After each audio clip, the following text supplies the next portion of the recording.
श्री शिवाय नमस्तुभ्यं। और एक विश्वास के साथ आप लोगों से कहना चाहूंगा, जितने लोग आस्था पर कथा सुन रहे हो, जितने फेसबुक यूट्यूब पर सुन रहे हो, और जितने लोग मालेगांव की ये पवित्र भूमि पर बैठकर कथा सुन रहे हो, तो दिल से कहूं आप लोगों से, आप स्वीकार करिएगा, दुख की घड़ी में कोई आए चाहे ना आए, अगर आपने दिल से, कर्जा हो गया, समस्या विकट हो गई, तकलीफ बढ़ गई, दुख बढ़ गया, आप शंकर भगवान के मंदिर में जाकर, ये जरूरी नहीं है कि आप सीहोर आए या कहीं जाएं, आप तो आपके घर के पास में जो शिव मंदिर हो, उस मंदिर में एक लोटा जल चढ़ाना चालू कर दो, और धीरे धीरे दुख काटना प्रारंभ कर दो, काटेगा दुख। बस जल चढ़ाने का एक नियम है शिव जी का।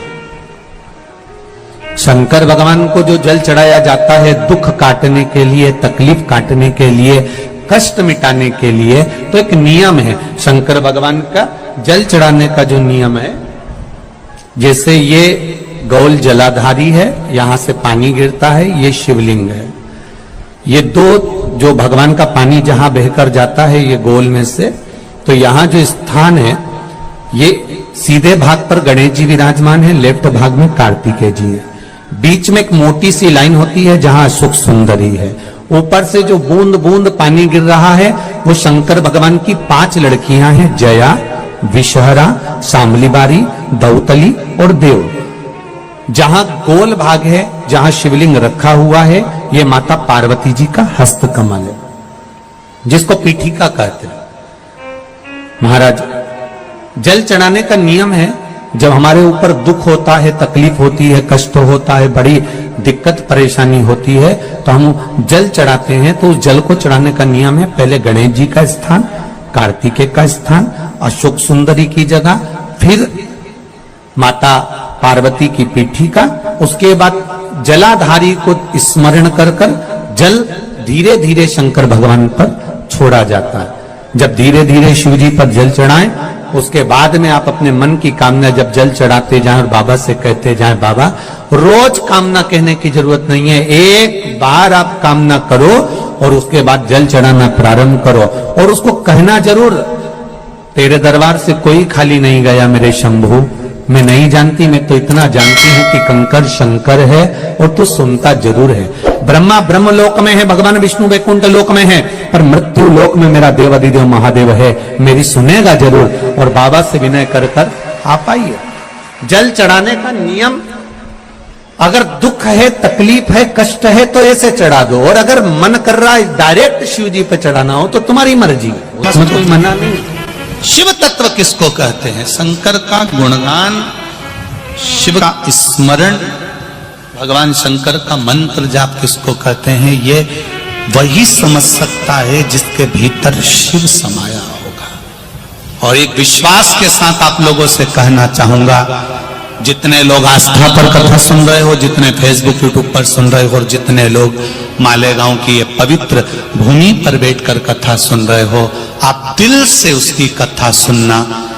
इस वाणी का, इस व्यासपीठ का एक शब्द हो सकता है, हॉस्पिटल में पड़ा हुआ कोई व्यक्ति, कर्जे में डूबा हुआ कोई व्यक्ति, गलत व्यसन में पड़ा हुआ कोई व्यक्ति को आपके द्वारा निकली हुई वाणी से भी बाहर निकाल सकता है। जैसे उस मां को कहा किसी ने, सीहोर वाला महाराज कहता है, एक बार चले तो जा शंकर जी के मंदिर में, उसने पत्र भी लिखा। जब वो सीहोर वाला महाराज कहता है, चिल्ला चिल्ला कर कहता है, एक लोटा जल सारी समस्या का हल, तो जा। 7 साल में उस बच्चे की वाणी वापिस आ सकती है जो वाणी नहीं थी। जब वो वाणी मेरा महादेव दे सकता है, वो देखो उस माँ के चेहरे की खुशी, उस माँ के चेहरे की रौनकता, जिसका बेटा 7 साल बाद बोला हो, उसका आनंद देखिए कि कितना होगा, कितना आनंद होगा।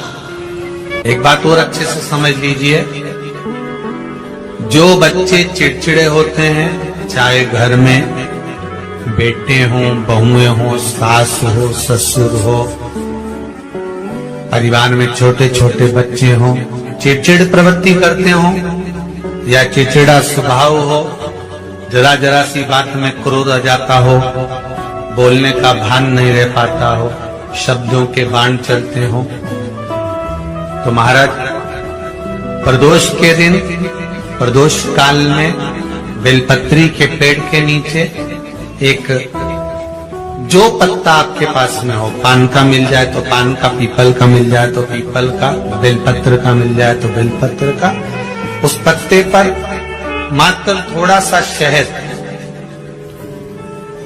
और 7 दाने चावल के रखकर घी का दिया लगा दो महाराज, और थोड़ा सा जल हाथ की अंजलि में लेकर भगवान देवाधिदेव महादेव का स्मरण कर कि इस बेलपत्री के वृक्ष के नीचे माता लक्ष्मी, पार्वती, सरस्वती विराजमान है।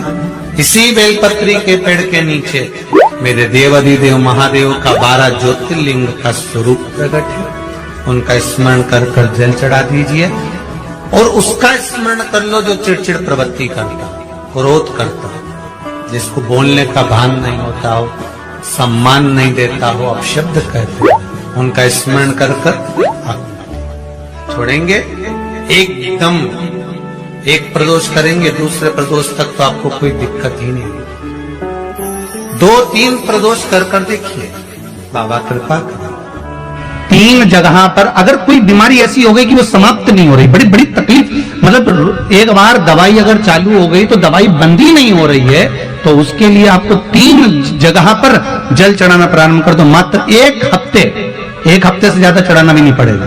जैसे 1 हफ्ते आप टेबलेट लेते हो, गोली लेते हो, 1 हफ्ते चढ़ाना प्रारंभ कर दो। सबसे पहले बेलपत्री के पेड़ के नीचे क्या करना है, जल का पात्र लेना है, उसमें 2 दाने चावल के डालना,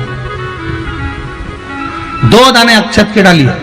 पहले बेलपत्री के पेड़ के नीचे जाओ, वहां जल चढ़ाओ, फिर जाइए पीपल के वृक्ष के नीचे, वहां जल चढ़ाइए, आखिरी में या तो शमी के नीचे या फिर आंवले के नीचे, इन दोनों में से कोई एक वृक्ष जिसके नीचे। पर 1 हफ्ते अगर आपने आंवले में चढ़ाया है तो आंवले में ही चढ़ाना, शमी में चढ़ाया है तो शमी में चढ़ाना, ये बदल के मत चढ़ाना कि आज मैं शमी में चढ़ा देता हूं, कल आंवले में चढ़ा दूंगी, ऐसा नहीं। शंकर भगवान पे चढ़ा हुआ जल जो बहकर जाता है उसको 3 जगह पर जरूर लगाना चाहिए। ध्यान से सुनिएगा। 9 ग्रह जो शरीर पर राहु, केतु, मंगल, बुध, शनि परेशान करते हैं, उसकी समाप्ति के लिए शिव पर चढ़ा हुआ जल नैनों पर, कंठ पर, मस्तिष्क पर, 3 जगह पर, जिसके प्रतिदिन शिव पर चढ़ा हुआ जल लगता है उसको कभी 9 ग्रह परेशान नहीं कर सकते।